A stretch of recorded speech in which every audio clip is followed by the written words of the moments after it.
Good evening from a rainy night in Madison, and I am going to wrap up our video commentary by taking a slightly different track than my team members by talking first about wellness programs.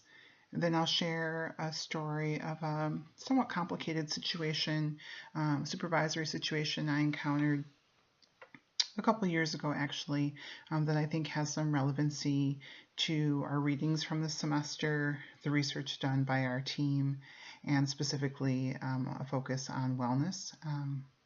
And then lastly, I'll summarize what we'd like you all to focus on and for discussion this week.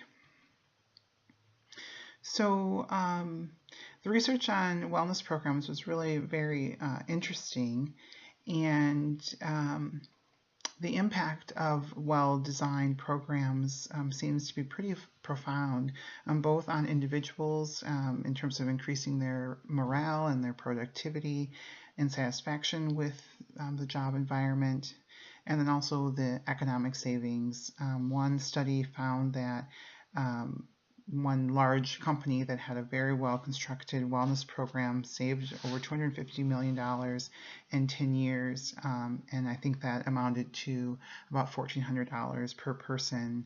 And it's just so interesting to think, of the investment that companies can make that comes back to them.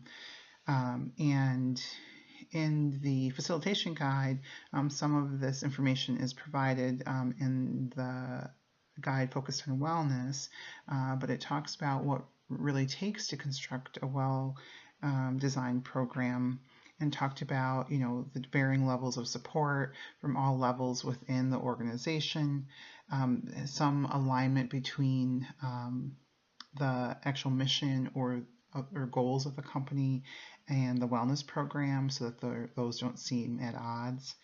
And then constructing, assessing to find out what individuals are interested in terms of providing a series of programs or services that are really relevant, so that someone will find value in what is being offered, but also to make sure that those services are actually accessible. If you have a noontime yoga, which is available at my work environment, but I'm always way too busy to actually take advantage of that noontime yoga.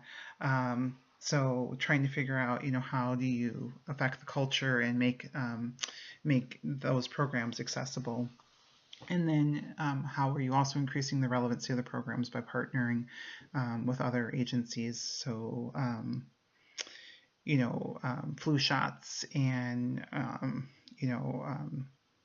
other types of diagnostic experiences that are easy to and transportable.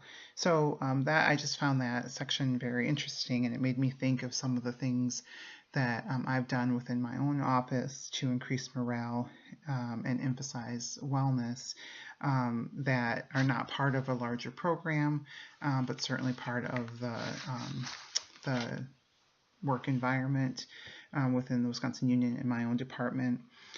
So we've done things like bring in like puppies for half an hour for de-stressing. We've hosted many dance parties. This summer, campus-wide, there was a kickball tournament, and we took second place. There were 3 teams, but and then I've held walking meetings. I had an employee who recently had he had a heart attack, and part of his recovery was to be more active, and so our one-on-one meetings, we would always go for a walk for them. And purchasing for those employees that are interested, standing desks, and trying to find a way to again, the feedback about multi-level support, not only talking about how important wellness is, but also finding ways to role model a commitment to that and to make some of those services available to my employees. So the supervisor situation that I thought might be interesting and helpful.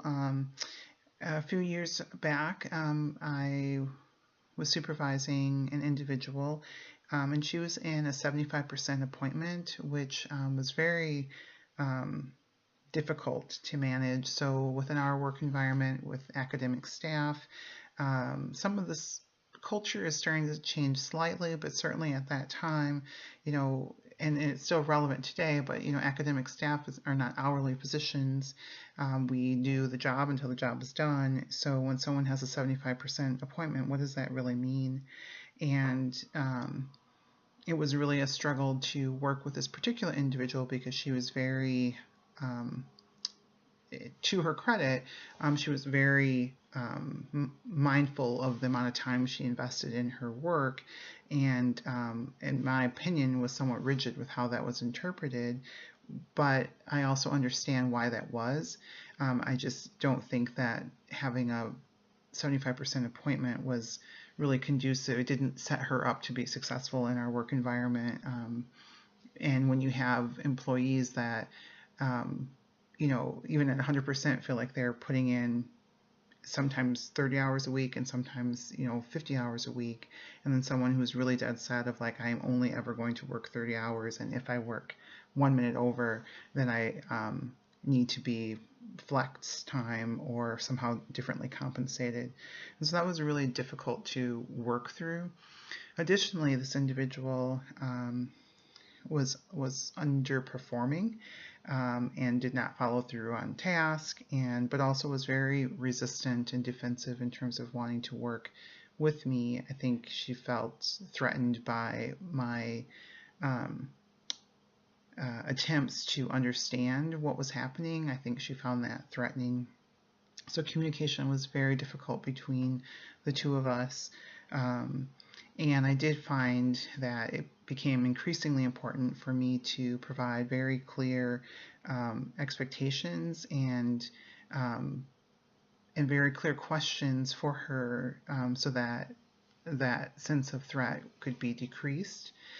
The situation got even more difficult certainly for her, but even for me as a supervisor, because through this process, her father passed away through a suicide. And when thinking about our responsibilities to the workplace and thinking about my responsibility to her as a colleague, wanting to support her through that in a way that was really authentic, but at the same time there were these performance issues that affected the whole department. And so it was just a struggle, and as a supervisor, constantly second guessing if you're being reasonable, if you're providing enough support, if you're providing enough leeway, and how could you meet the employee more than halfway to try to provide them the support that they need. It was just a very difficult time. Eventually, we ended up going to the EAP office together, the Employee Assistance Program together, to work through some services that could be made available to her, and to clarify, having a third party help us clarify what the expectations were for her in the short term. And then I also attended the Employee Assistance Program counselor alone, because again, it was really a struggle for me. I needed support in order to be able to work through that. Ultimately, she did end up leaving for another job, and that also I think was a good decision for her. I think it was a good decision for our department, but it also feels like a failure in a lot of ways, because the saying that people don't leave jobs, they leave bad supervisory situations.